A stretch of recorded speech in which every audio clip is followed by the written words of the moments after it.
معاف کرنے سے عزت گھٹ جائے تو مجھ سے لے لو. یہ وہ شخصیت کہہ رہی ہے جس کی عزت کی کوئی لمٹ ہی نہیں ہے. وہ شخصیت کہہ رہی ہے کہ اگر معاف کرنے سے تمہاری عزت گھٹ جائے تو مجھ سے لے لو. اس کا مطلب کیا ہے؟ کہ جب تم معاف کر دو گے اس وقت بھی جب تم غلط نہیں ہو، لیکن تم معاف کر دو گے، اللہ ایسا اجر دے گا اور تمہارے دشمن کے ساتھ وہ کرے گا کہ اسے خود بھی نہیں سمجھ آئے گی کہ اس کے ساتھ ہوا کیا ہے. یہ صرف میں نے آپ کو 3 لوگوں کا نہیں بتایا. یہ جو مریم نواز کی ایک کے بعد ایک آڈیو نکل رہی ہے، کیا پورا میڈیا بے نقاب نہیں ہو گیا؟ کیا مولانا طارق جمیل صاحب نے جو اس ٹائم صبر کیا تھا اللہ نے اس کا پھل نہیں دے دیا؟ کہ خود بول بول کے کہہ رہے ہیں کہ ہاں یہ میرے کتے ہیں، ان کو میں ٹوکریاں دیتی ہوں، ایسے بانٹتی ہوں، یہ میرے اشاروں پہ ناچتے ہیں سارے. یہ خود نہیں بول بول کے بتا دیا. یہ ساری آڈیو لیکس کیا ہیں؟ یہ زوال میڈیا پہ آیا ہوا تھا پہلے سے. یہ زوال عظیم تر ہو گیا جس دن سے انہوں نے مولانا طارق جمیل صاحب سے معافی منگوائی ہے. اور مجھے یقین ہو گیا کہ مولانا طارق جمیل صاحب نے جو اس ٹائم صبر کیا تھا، یہ وہی اللہ کی بے آواز لاٹھی اس کی وجہ سے پڑی ہے ان کے اوپر. ان کا وہ صبر مجھے یقین ہے، میرا ایمان ہے کہ قبول کر لیا اللہ کریم نے. اللہ پاک نے وہ صبر قبول کیا تو آج ان کی حالت دیکھ لیں. حامد میر کی حالت دیکھ لیں، کیا عزت رہ گئی ہے پاکستانی میڈیا پہ. جاوید چودھری کی حالت دیکھ لیں، کیا عزت رہ گئی ہے میڈیا پہ. کامران شاہد، دیکھیں نام بھول گیا، یہ بھی اللہ کی طرف سے ہے. ہم ان کے پروگرام دیکھا کرتے تھے، ہم سوچتے تھے یار یہ کوئی بات کریں گے تو ٹھیک بات کریں گے. ایون دو یہ بندہ شروع سے ہی تھوڑا بدتمیز قسم کا تھا. جب عمران خان حکومت میں نہیں بھی آئے تھے تو یہ تھوڑا بدتمیزی سے بات کیا کرتا تھا، کوئی تمیز طریقے کی جو ہوتی ہے وہ بات نہیں تھی. لیکن اب جو کرنا شروع کر دیا کہ ایسا لگتا ہے کہ نون لیگ کے سپوکس پرسن بن گئے ہیں، تو عزت ختم ہو گئی. آپ جیسے ہی کسی چور کی، کسی ڈاکو کی، کسی مجرم کی سائڈ لیں گے آپ کی عزت ختم ہو جائے گی. اللہ تعالیٰ مت مار دیتا ہے. میرے والد صاحب کہا کرتے تھے اللہ جنت نصیب کرے، اللہ پاک خود نیچے نہیں آتے، خود نیچے آ گیا تھوڑا بھی نہیں مارتے، مت مار دیتے ہیں بندے کی. جب سزا ملتی ہے تو مت ماری جاتی ہے بندے کی. یہ ان کے ساتھ ہو گیا ہے. تو میرے پاکستانیوں میں آپ سے دستبستہ گزارش کرتا ہوں، اس سے سبق سیکھیں. میں نے ایک بڑا سبق سیکھا ہے کہ آپ کی کوئی غلطی نہیں ہے پھر بھی معاف کرنا ہم سب کو سیکھنا پڑے گا. یہ آج میں اس نتیجے پہ پہنچا ہوں کہ یہ بات سچ ثابت ہوگی. میں نے بڑا غور کیا اس چیز پہ کہ یہ کیا ہو رہا ہے. ایک آڈیو لیک ہو رہی ہے، پھر لیک ہو رہی ہے، سارا میڈیا بے نقاب ہو گیا، سب ننگے ہوئے کھڑے ہیں ہمارے سامنے. ہم سب کو پتا ہے کہ کون ہمیں دھوکہ دیتا رہا ہے، کون ہم سے جھوٹ بولتا رہا ہے، کون فیک نیوز دیتا رہا ہے، کون عوام کو بے وقوف بناتا رہا ہے.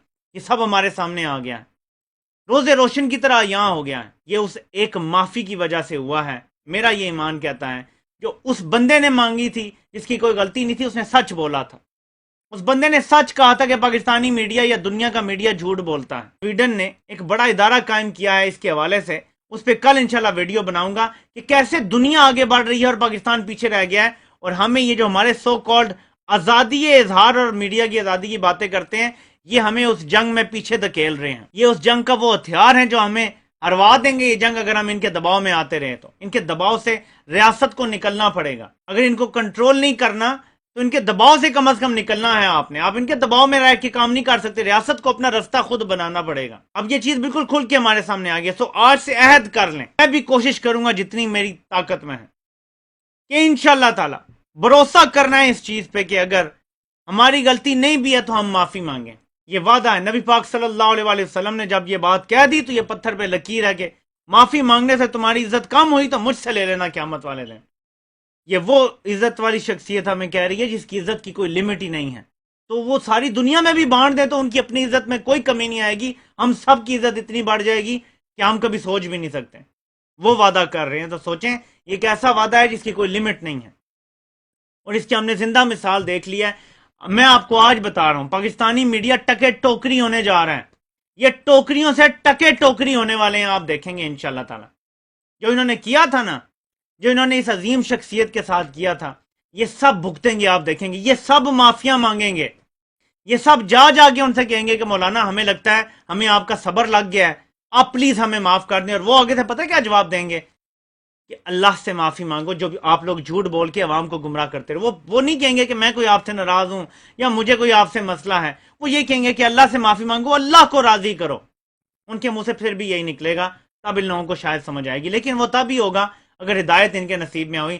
فی الحال ایسا لگتا نہیں ہے. جس جگہ پہ ہمارا میڈیا چل رہا ہے کہ ہدایت ان کے قریب بھی آئے گی. وہ خاتون جو خود مجرمہ ہے وہ انہیں گالیاں بھی دے رہی ہے، جوتے بھی لگا رہی ہے، اور صاف صاف کہہ رہی ہے کہ میں تم سے معافی بھی نہیں مانگوں گی۔ یہی ہونا تھا ان کے ساتھ۔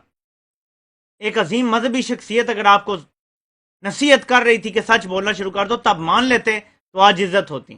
آج ایک مجرمہ گالیاں دے رہی ہے، آج تو سمجھ آ گیا ہوگا، عزت پتہ لگ گئی ہوگی۔ اور سوچیں، ایک مذہبی شخصیت نے، ایک اللہ والے نے کہہ دیا تھا کہ سچ بولنا شروع کر دو، تو سارے ان پہ چڑھ دوڑے تھے۔ آج ایک عورت گالیاں دے رہی ہے سریعام اس لیے کہہ رہا ہوں کہ پریس کانفرنس میں معافی مانگنے سے انکار کیا ہے، اور الٹا کہا ہے مجھ سے معافی مانگو۔ تو اس کا مطلب ہے کہ سریعام گالیاں دی ہیں۔ اس کا مطلب ہے کہ جو گالیاں دی گئیں اس کال میں، وہ انڈورس کی ہیں مریم نواز نے۔ لیکن آج میڈیا خاموش ہے۔ ایسے ہوتا ہے جب آپ کسی اللہ والے کو رسوا کرنے کی کوشش کرتے ہیں، تو اللہ اپنے دوستوں کو ایسے اکیلا نہیں چھوڑتا۔ یہ یاد رکھیے گا، یہ آپ سب کے لیے عبرت کا نشان ہے۔ آگے دیکھیں ناظرین ان کے ساتھ ہوتا کیا ہے۔ بس میں نے سوچا میرے جذبات تھوڑے تھے، تو میں نے کہا آپ کے ساتھ بھی شیئر کروں، اور یہ ایک نصیحت کی چیز ہے جو میں نے سوچا کہ آپ کے ساتھ لازمی شیئر کرنی چاہیے، کہ ہمیں معاف کر دینا چاہیے۔ آپ سے انشاءاللہ پھر ملاقات ہوگی۔ اللہ پاک آپ سب کا حامی و ناصر ہو۔ آپ سب کے سننے کا بہت بہت شکریہ۔